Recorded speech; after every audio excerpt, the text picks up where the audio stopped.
আজ বানিয়েছি বন্ধুরা চিলি প্রন। বানাতে একদম সোজা, খেতে কিন্তু দুর্দান্ত হয়। এই সহজ রেসিপিটি আমি কিভাবে বানাই একটি লাইক দিয়ে দেখে নিন। আরও নতুন নতুন সহজ সহজ রান্নার রেসিপি পেতে আমার চ্যানেলটা সাবস্ক্রাইব করে রাখুন আর বেল আইকনটা প্রেস করে রাখুন। যখনই আমি নতুন রান্নার ভিডিও আপলোড করব আপনাদের কাছে নোটিফিকেশান চলে যাবে, আপনারা আপনাদের সময় মতো দেখে নিতে পারেন। আসুন তাহলে দেখে নিন আমি কিভাবে এই রান্নাটা করি। নমস্কার বন্ধুরা, জেবি কিচেনে সবাইকে স্বাগত। আশা করি সবাই ভালো আছেন। চিলি প্রন বা চিলি চিংড়ি বানানোর জন্য দেখুন আমি চিংড়ি মাছ নিয়েছি 150 গ্রাম, আর নিয়েছি এই যে ক্যাপসিকাম কুচি নিয়েছি, গোলমরিচ গুঁড়ো, 2টো মিডিয়াম সাইজের পেঁয়াজ আমি পাপড়ি ছাড়িয়ে রেখেছি, কাঁচা পাকা লঙ্কা কুচিয়ে নিয়েছি, রসুন কুচি নিয়েছি, আদা কুচি, সাদা তেল, আমি রান্নাটা সাদা তেলে করব সেজন্য সাদা তেল নিয়েছি, ধনেপাতা কুচি, chilli sauce, soya sauce, tomato sauce, আদা বাটা, রসুন বাটা, পেঁয়াজ বাটা, ময়দা নিয়েছি, কর্নফ্লাওয়ার নিয়েছি, কাঁচা লঙ্কা বাটা নিয়েছি, লবণ নিয়েছি। এই কটা জিনিস দিয়েই দারুণ টেস্টি এই চিলি প্রনটা বানিয়ে নেব বা চিলি চিংড়িটা বানিয়ে নেব। তাহলে দেখে নিন আমি কিভাবে চিলি প্রনটা বানাই। প্রথমে আমি চিংড়ি মাছে কিছু মশলা মেখে নেব। দেখুন, প্রথমে আমি এই গোলমরিচ গুঁড়োটা দিয়ে দেব, অল্প করে গোলমরিচ গুঁড়ো নিয়েছি, আর দিয়ে দেবো একটু স্বাদ মতো লবণ, মিশিয়ে নেব। চিংড়ি মাছটায় আমি লবণ আর গোলমরিচ গুঁড়ো ভালো করে মেখে নিয়েছি। এবার আমি রসুন বাটা দিয়ে দেব। এখানে আমার 150 গ্রাম মতো চিংড়ি মাছ আছে, খোসা ছাড়িয়ে ভালো করে ধুয়ে নিয়েছি। পেঁয়াজ বাটা দিয়ে দেবো, দিয়ে দেবো আদা বাটা, আবারও একটু মিশিয়ে নেব। 1 চামচ মতো সয়া সস দিয়ে দেবো আমি এখানে,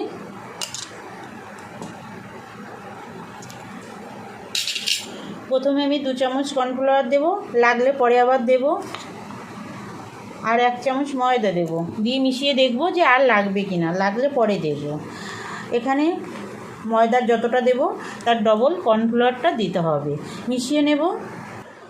আমি আর 1 চামচ কর্নফ্লাওয়ার দেবো বন্ধুরা, একটু কম কম মনে হচ্ছে, তার জন্য আর 1 চামচ আমি কর্নফ্লাওয়ার দেব, আর হাফ চামচ মতো ময়দা দেব, দিয়ে আবারও মেখে নেব।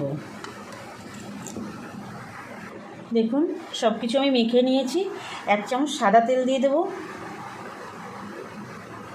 এটাও আমি এর সঙ্গে মিশিয়ে দেব ভালো করে। হয়ে গেছে, এবার ঢেকে রেখে দেবো 10 মিনিট। এবার আমি একটা মশলা বানিয়ে নেব। দেখুন এই 1 চামচ আমি কর্নফ্লাওয়ার দিলাম, এটা একটু জল দেব, জল দিয়ে প্রথমে একটু গুলে নেব, বেশি না, একদম সামান্য জল। এটা কিন্তু ঠান্ডা জল, মানে ঠান্ডা না, নর্মাল জল। এবার আমি এর মধ্যে দিয়ে দেব চিলি সস, দেব 1 চামচ, সয়া সস দেব 1 চামচ, বড় চামচের 1 চামচ। এই সসগুলো সব আমার বাড়িতেই তৈরি করা। আপনারা যদি এই সসের রেসিপি পেতে চান তাহলে আমার চ্যানেলে দেওয়া আছে, লিঙ্ক দেখে নেবেন বন্ধুরা। এবার আমি টমেটো সসটা দিয়ে দেবো,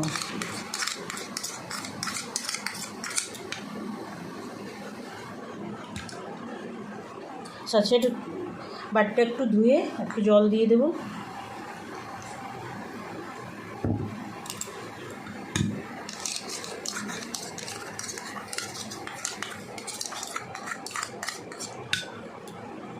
আমি প্রথমে এখানে লবণের ব্যবহার করব না, কারণ সবকটা সসের মধ্যে কিন্তু লবণ আছে, তাই একটু চেক করে দেখে যদি লাগে পরে লবণটা ব্যবহার করব। এটা রেখে দেব। এবার আমি যে চিংড়িটা মেখে রেখেছিলাম এর মধ্যে কাঁচা লঙ্কাটা দেব, কাঁচা লঙ্কাটা দিয়ে, কাঁচা লঙ্কা বাটা এই যে দিয়ে আবার একটু মেখে নেব। কাঁচা লঙ্কা বাটাটা মিশিয়ে নিলাম। এবার আমি রান্নাটা শুরু করব, তার জন্য চলে যাব গ্যাসের কাছে। দেখুন বন্ধুরা, গ্যাস জ্বালিয়ে আমি কড়াই বসিয়ে দিয়েছি, কড়াই গরমও হয়ে গেছে। আমি এবার তেল দিয়ে দেব। প্রথমে প্রন পকোড়াগুলো ভেজে নেব। তেল গরম হয়ে গেছে, এবার আমি একটা একটা করে চিংড়ি এরকম ছেড়ে দেবো।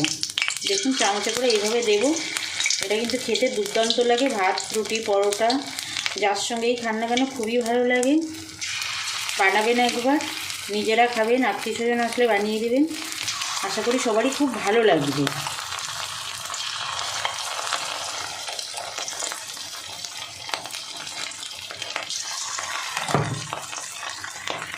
দেখুন প্রথম ব্যাচে আমি দিয়ে দিয়েছি বন্ধুরা। আর যারা চিকেন খান না তারাও এই রান্নাটা করে নিতে পারেন, আশা করি খুব ভালো লাগবে। আর বন্ধুরা আপনাদের কাছে অনুরোধ, যে সকল নতুন বন্ধুরা এখনও পর্যন্ত আমার চ্যানেলটা সাবস্ক্রাইব করেননি, আমার চ্যানেলটা সাবস্ক্রাইব করে আমার সঙ্গে থাকবেন, বেল আইকনটা প্রেস করে রাখবেন সহজ সহজ রান্না পেতে। যখনই আমি নতুন কোনো রান্নার ভিডিও আপলোড করব আপনাদের কাছে নোটিফিকেশান চলে যাবে, আপনারা আপনাদের সময় মতো দেখে নিতে পারবেন। আর যে সকল পুরনো বন্ধুরা আমার সঙ্গে আছেন, আমার ভিডিওগুলো দেখেন, লাইক কমেন্ট করেন, তাদেরকে অসংখ্য ধন্যবাদ। আমার সঙ্গে থাকবেন বরাবরের জন্য, আমার ভিডিওগুলো দেখবেন এবং বন্ধুদের কাছে শেয়ার করবেন। প্রথম ব্যাচের পকোড়াগুলো ভাজা হয়ে গেছে, আমি তুলে নেব।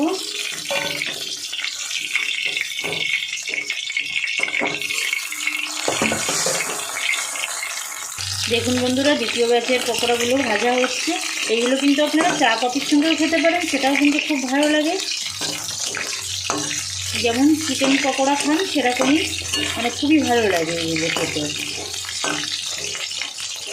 কত সুন্দর দেখুন ভাজা হচ্ছে,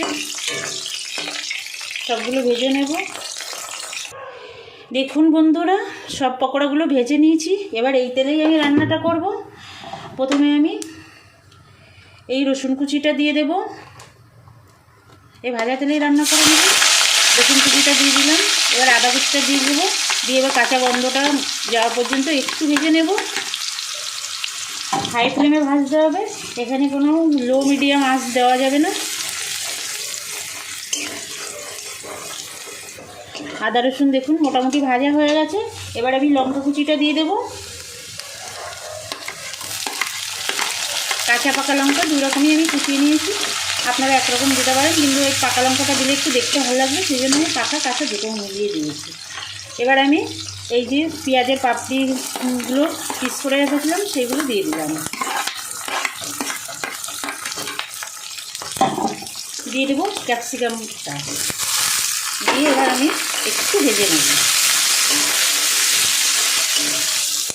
দেখুন কত সুন্দর লাগছে বন্ধুরা, হাই ফ্লেমেই ভাজতে হবে।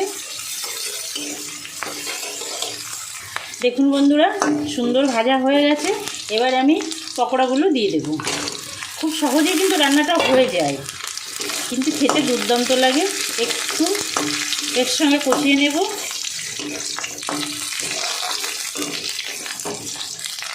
দেখুন বন্ধুরা কষানো হয়ে গেছে। এবার আমি যে সস দিয়ে যে মশলাটা করে রেখেছিলাম সেটা দিয়ে দেবো। তার আগে আমি একটু এই যে কাশ্মীরি লাল মির্চির পাউডার দিয়ে দেবো। এটা কালারের জন্য দিচ্ছি, আপনারা দিতেও পারেন নাও পারেন, কোনো ব্যাপার নেই। মিশিয়ে আমি এর মধ্যে দিয়ে দেবো। বাটিটা ধুয়ে একটু জল দেবো। আপনারা যে বেশি গ্রেভি রাখতে চাইলে একটু জল বেশি দেবেন, কম রাখতে চাইলে কম দেবেন, আপনারা আপনাদের পছন্দ মতো দেবেন। এই দেখুন বাটিটা ধুয়ে আর একটু জল দিয়ে দিলাম।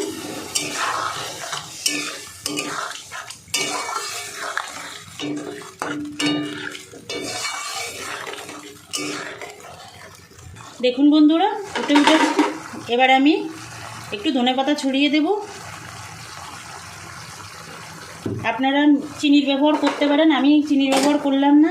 আর এই পর্যায়ে একটু চেক করে দেখবেন লবণ দেওয়া লাগবে কি না, যদি দরকার হয় সামান্য একটু দেবেন, আর না হলে দরকার নেই। আর যদি চিনি দিতে চান এই পর্যায়ে একটু চিনি দিয়ে দেবেন। আর একটুখানি ফুটিয়ে নেব, মাখা মাখা হবে। দেখুন কত সুন্দর লাগছে দেখতে, খেতে দুর্দান্ত হয় বন্ধুরা, আর বানাতে কিন্তু একদমই সহজ। দেখুন বন্ধুরা একদম হয়ে গেছে। এবার গ্যাসটা অফ করে দেব, অফ করে দিয়ে নামিয়ে নেব। নামিয়ে নেব বন্ধুরা। এখনও পর্যন্ত যে সকল বন্ধুরা আমার সঙ্গে আছেন, আমার ভিডিওটা দেখছেন, তাদেরকে অসংখ্য ধন্যবাদ। আমার সঙ্গে এরকম বরাবরের জন্য থাকবেন।